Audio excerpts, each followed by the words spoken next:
Alick and Kavem. Albert and Costello, two peas in a pod, Pinky and the brain. Who is Pinky and who is brain? I wouldn't answer that question. I would let him answer that question. I'm not sure. I think we're kind of on the same level. We just go about doing things differently. In terms of leading the charge off the field, I would say I'm the brain. On the cricket field, you know, he's the brain. So it varies at different points in time. What makes you all click as a partnership out in the middle? Because you all added 246 runs together. Not every day you see a partnership work like that.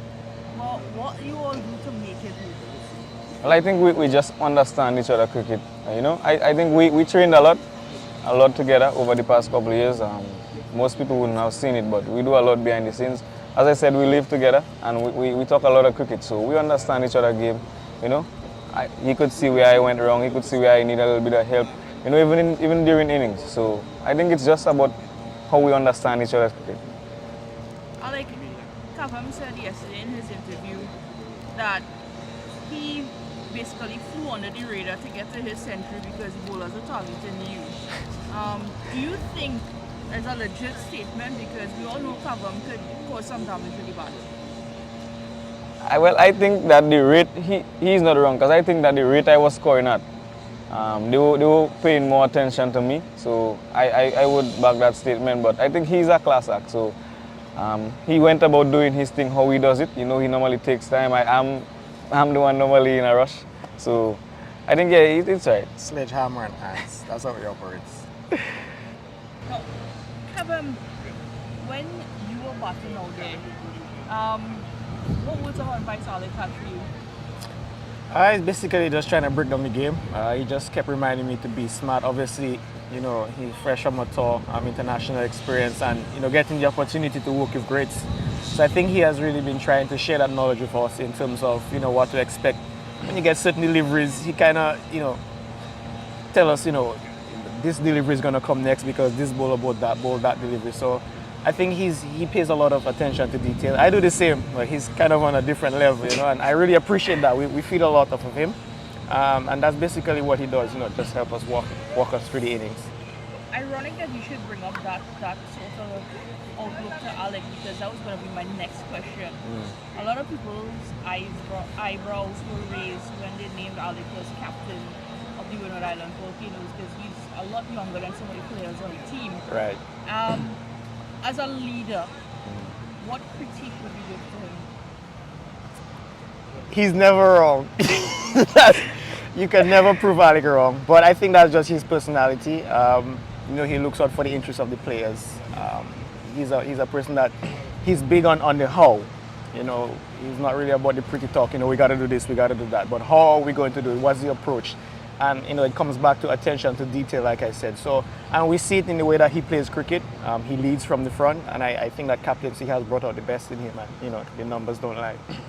Alick, how has it been for you leading the team?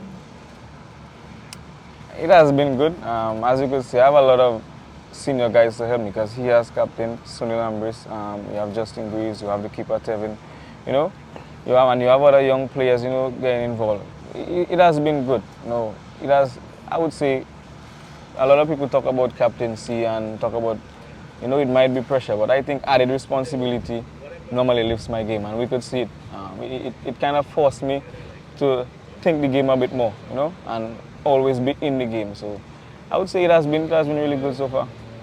I don't know if you all might remember this, but your all partnerships and winning matches for Volcanoes have gone all the way back to Super 50.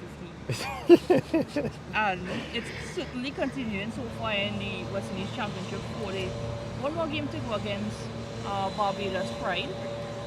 To sum up your thoughts, both of you, Alick, I know I asked you about as a captain going into the fifth round, but as an individual, as a batter on the team, you can give me your thoughts first, and then Kavem, you can give me yours.